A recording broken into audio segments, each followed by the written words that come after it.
Welcome to the rational space. Can a country be both Islamic and secular? It's a question that often sparks curiosity, sometimes confusion, and occasionally debate. But at its heart, this question is not about choosing one path over the other. It's about understanding how faith and governance can coexist in a diverse and modern society. In today's world, where belief systems and public life frequently intersect, it becomes essential to ask, how can nations ensure justice, freedom, and equality for all citizens, regardless of their religion, while still honoring the values of their majority faith? Let's explore that idea. To begin, let's define what we mean by a secular state. Secularism, in the context of governance, is not the rejection of religion. Rather, it is the principle that the state should remain neutral in matters of faith. This means that the government does not favor or impose any one religion over others, and does not interfere with personal religious practices.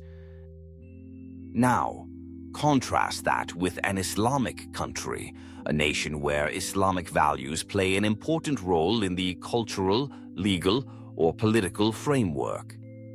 But even among Islamic countries, there is a wide spectrum. Some are officially Islamic by constitution. Others may simply have Muslim majority populations with varying degrees of religious influence in their laws. So can these two concepts, Islamic and secular, ever work together? Let's start with real-world examples. Countries like Indonesia, Malaysia, Tunisia, and even Pakistan offer different models. Each has a Muslim majority population. Each has tried, in its own way, to balance Islamic identity with constitutional guarantees of freedom, pluralism, and democratic governance. For instance, Indonesia officially recognizes 6 religions and promotes a national philosophy called Pancasila, which encourages belief in God, but ensures the state remains inclusive for all faiths. Tunisia, after its constitutional reform in 2014, defined itself as a civil state, but one that draws moral inspiration from Islamic tradition. The constitution acknowledges Islam as the religion of the state, while also guaranteeing freedom of belief and conscience. These examples show that countries can adopt a form of secular governance, not to erase religious identity, but to protect diversity within the society. So what does secularism actually look like in practice? There are different models around the world. One is laïcité, practiced in France. This model is quite strict. Religion is seen as a private matter, and the state maintains a clear separation from religious expression in public institutions. But this form of secularism isn't universal. Then there's the concept of pluralistic secularism, which exists in countries like India or the United States. This approach doesn't aim to push religion out of public life, but seeks to ensure all religions are treated equally. Religious freedom is protected, and citizens are allowed to practice their faith openly, as long as it doesn't infringe upon the rights of others. It's important to understand, secularism, when applied thoughtfully, can offer a neutral legal framework where people of all beliefs, Muslim, Christian, Hindu, Jewish, or those with no religion, can live side by side with mutual respect. Now, let's bring this conversation back to the question, can a country be both Islamic and secular? The answer may depend on how we define each term, and how willing a society is to embrace complexity. If a country is Islamic in the sense that its culture, values, and ethical inspiration come from Islamic teachings, that doesn't necessarily conflict with secular governance, so long as the state remains fair, inclusive, and respectful to citizens of all faiths. In fact, many Muslim scholars and jurists throughout history emphasize the idea of justice as a core value in Islamic governance. The Quran itself states, "Let not the hatred of a people prevent you from being just. Be just, that is nearer to righteousness." Surah Al-Ma'idah, Surah 5, verse 8. This emphasis on justice aligns with the fundamental goal of secular governance, to ensure fairness, equality before the law, and freedom of conscience for all. But balance is key. In some societies, people worry that secularism may lead to moral decline or disrespect toward religion. In others, people fear that state religion may lead to discrimination against minorities. These fears are not without historical context. That's why it's important for countries to build systems that reflect their own values while ensuring dignity and protection for all citizens. This might mean ensuring that religious minorities have equal rights under the law, allowing citizens to freely practice their beliefs without coercion, providing education that encourages critical thinking and respect for diverse worldviews, building legal frameworks that reflect ethical values without enforcing religious obligations on those who do not share them. It's a delicate path, but not an impossible one. So what does a balanced model look like? Imagine a country where Islamic ethics guide the moral compass of society, but laws are made through open discussion, inclusive reasoning, and public consensus.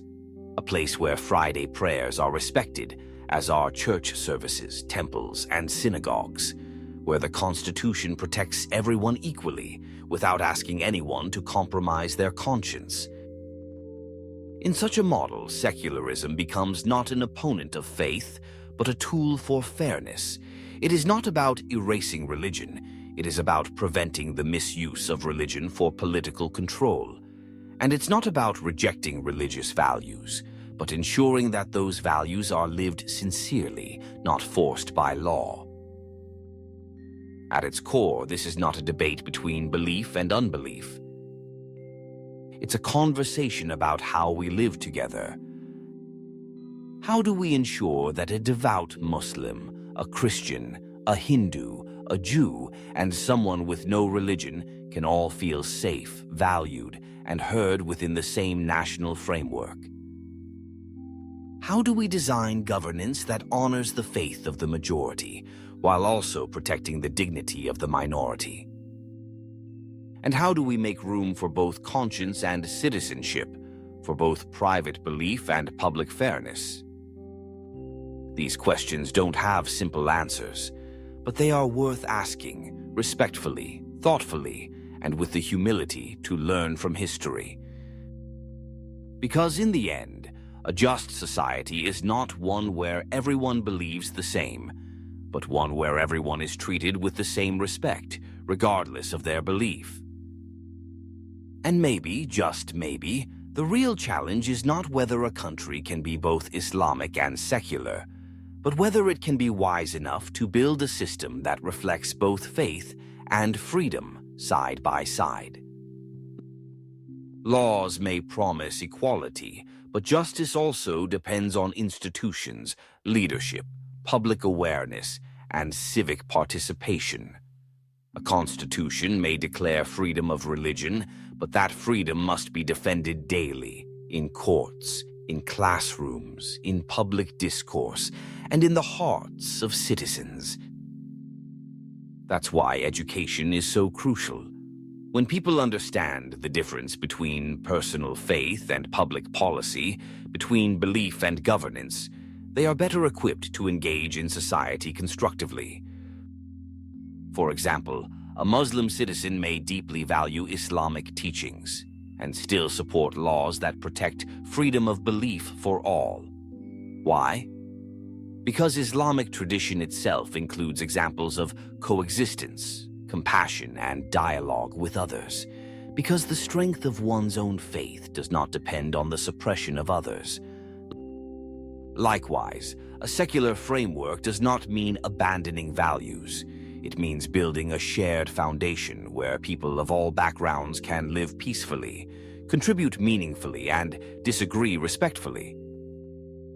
This is especially important in diverse societies where different cultures and religions live side by side. When governance becomes inclusive, people feel heard. When the law is applied fairly, trust grows.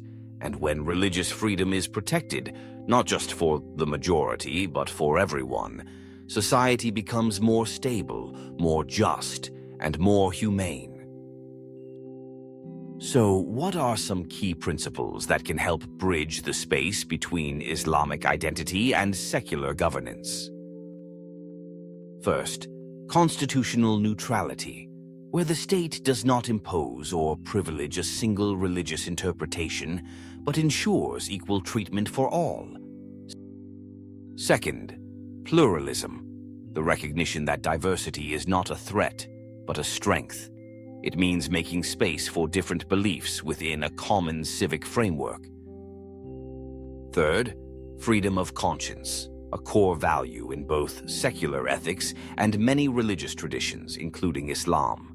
This means respecting the individual's right to believe, to practice, or to change their belief without fear of persecution. Fourth, ethical leadership, governance that is inspired by justice, humility, and service to the public good rather than power or ideology.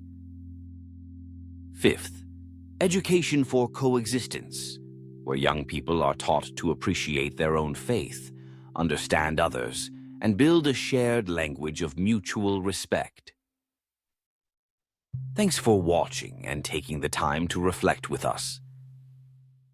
If this conversation inspired you or made you think, we invite you to explore more thoughtful videos on the rational space.